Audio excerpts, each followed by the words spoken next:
week on CVCVLockdown. Martin's had a long day. It's been a long day in the Appleby household. And replaces Josh with a meerkat dressed as BB-8. Isn't that right, Tiny Josh?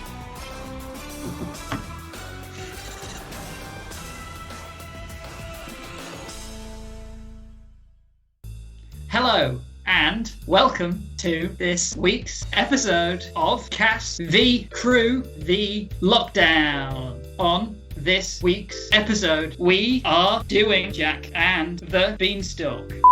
This is so ridiculous. People aren't going to appreciate this.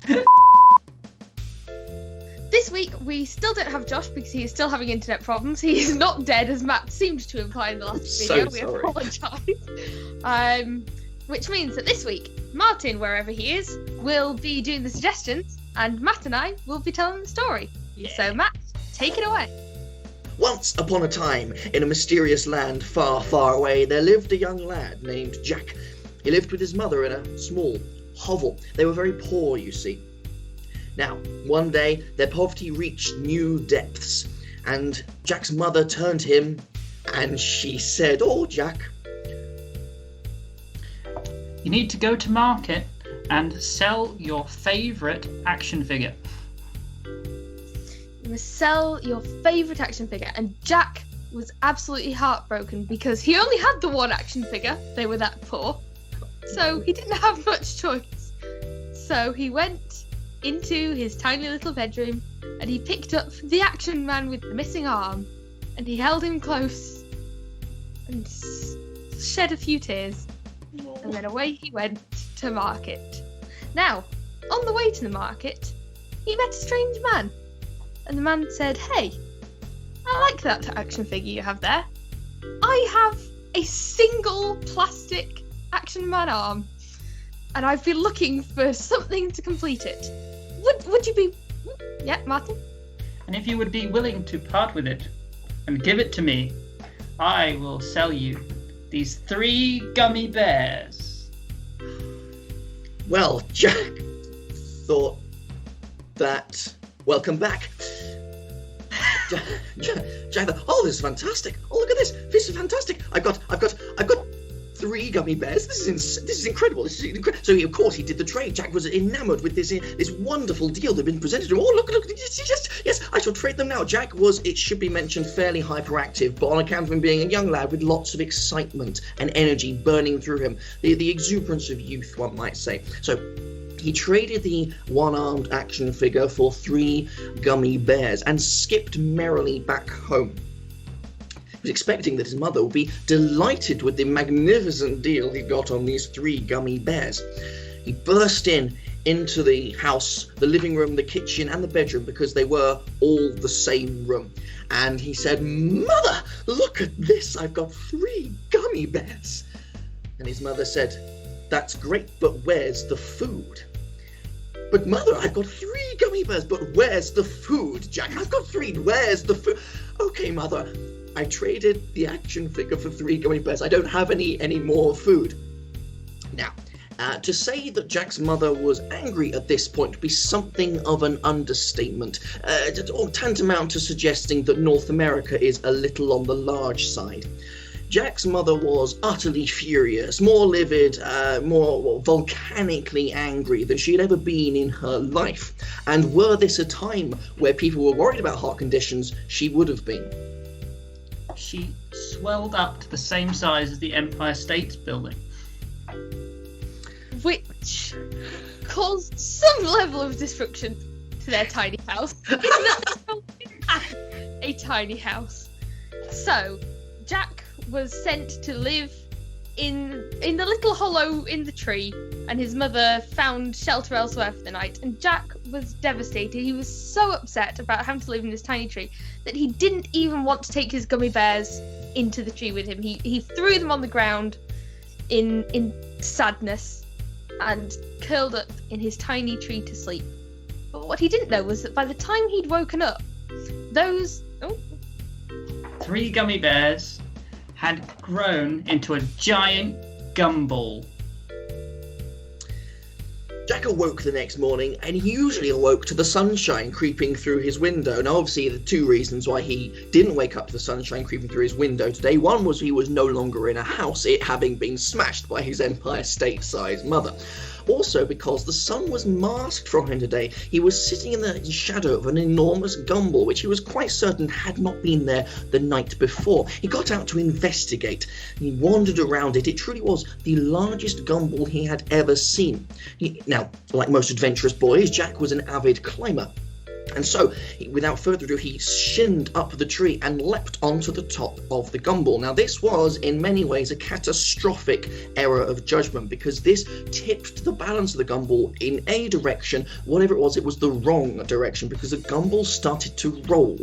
Now, Jack had a basic understanding of the physics of momentum and inertia, and knew that in order to keep on top of the gumball and prevent himself from falling to A, nasty injury, or B, literally being flattened by the gumball as it rolled over him, he would have to run in the opposite direction, which meant that he had absolutely no idea where he was going. I say, working out if that's correct, it is. So Jack was looking where he had been, running to where he was going. And he had no idea, and pretty soon, Jack, bless him, he had never been much of an explorer around town because his mother hadn't really let him, so he was over the hills, far away. Before long, he had no idea where he was. And this gumball kept rolling into the rocky mountain range that surrounded his poor little valley. Before long, it came to a thudding halt outside a cave. In that cave, he heard this sound. Coo!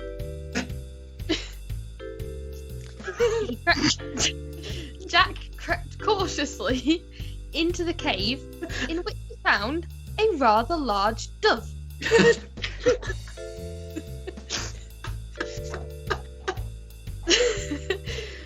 He snuck forward into the cave, into the darkness, following this little white bird and trying to pet it. And eventually he realised he wasn't alone in the cave. Somebody lived in this cave. And he thought, well, I'm sure whoever they are, they won't miss this one single dove. It's probably wandered in here out from outside. And I'm sure that if I brought this back, Mum would accept it as food. And she wouldn't be angry at me anymore. So, he very, very cautiously scooped up the dove and crept back out of the cave. And ran all the way home. He got there and he said, Mother, I found this dove. And she said, Son, we can't survive off a dove. I'm the size of the Empire State Building. I have a little bit more of an appetite than usual. And so, feeling somewhat dejected, Jack presented the dove and went on his way to see what else he could find. And so, he went back to the cave and went back in and had a bit more of a snoop round. He found a giant chandelier. The chandelier was lying to one side of the cave, clearly neglected and very, very dusty. And Jack, a gleam in his eye, picked it up. It was a small chandelier, and he was a big, strong lad. And he picked it up. It rattled gently, but nothing too serious. And he gently crept out. But as he was creeping out of the cave, he realised there was something different about this chandelier. There was something unusual. It almost had a magical sheen to it.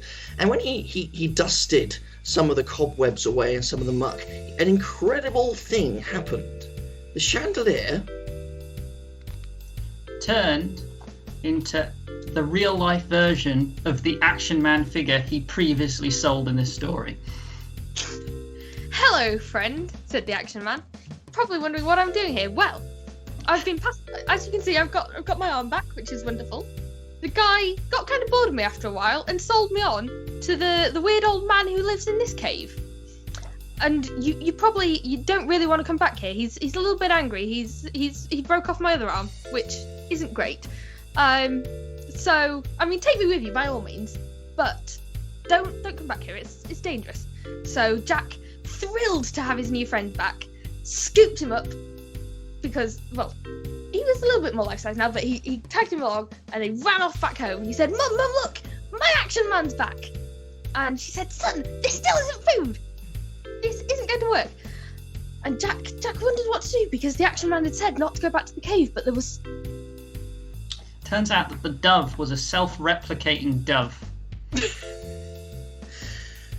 It's hard to imagine the Empire State Building full of doves. But that's what had happened. Every single floor jam-packed of doves. Now, as it happened, the local wedding planners had caught wind of this and were overjoyed. So Jack's mother was making quite a lot of money from selling doves to the local wedding planning agency. However, being the size of the Empire State Building, she couldn't really move to go and get food or anything, and nor could she tell Jack where the money that they were giving her was ending up, because she was still full of doves. So the problem of food was still very much presenting itself. So Jack, despite the warnings of his one-armed living replica action figure friend, decided he would once more venture to that distant cave in the foothills, and he did that evening, and he crept in further than he had ever gone before, into the black inky darkness, until he could barely see the dwindling light from the cave entrance. And as he was walking along, he tripped over something, and he reached down, picked it up. It was a shrinking potion. Jack wondered what on earth he could need the shrinking potion for. And suddenly, he heard the tiniest little voice from the back of the cave. "What are you doing in my cave?" said the voice. And he looked around, and there was the weird old man his action figure had warned him about, absolutely tiny, but wielding a bottle of growing potion. And the weird old man said, "Get out of my cave, or I'll right back up and fight you." So, Jack scooped up the bottle of shrinking potion, thinking that surely if he shrank down, even the giant man, once he'd grown back up, could no longer find him and it would be fine. And he ran out of the cave, and this tiny little man, was chasing after him. And then Jack remembered the giant gumball near the entrance of the cave. Jack ran around to the opposite side of the gumball and shoved with all his might. He pushed and he pushed and he pushed. And as the gumball began to shift over the entrance of the cave, he could hear the sound of the man going, running, desperately trying to get to the front of the cave. Running. And then this unmistakable sound of a bottle cap being popped off and someone going, click, running. Because the growing potion had been drunk, Jack pushed with all his might. He realised he couldn't do it, and then a shadow flew over him, and there was a dull thud as his life-size action man friend landed beside him, saying, "Jack," because he got his voice back. "Jack, you can't do this alone, Jack. I'm here." And he put his one lone hand against the gumball and pushed. He "Push with me, Jack. Push like your life depends on it." And he pushed the gumball. Oh, yeah. And he pushed so hard the gumball shattered. Oh. The gumball, which would previously have not quite sealed the door of the cave, shattered and, like a landslide, piled up in the entrance of the cave, and the now slightly more reasonably sized hands of the tiny man who was now bigger were jammed in the entrance of the cave, and his fingers were scrabbling away at the edges, but he just could not get out. And Jack shook hand with his action man. Thank you, Fred.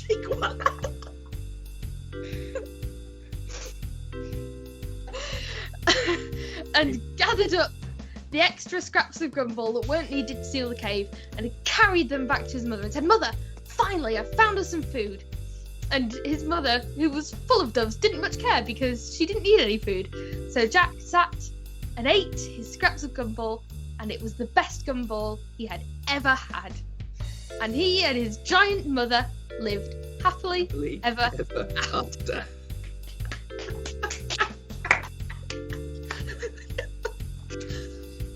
Mary, do you want to finish off? Well, that was something. Thank you all very much for tuning in. We hope you all enjoyed that, and we hope you stay safe, and we will see you next time. Bye.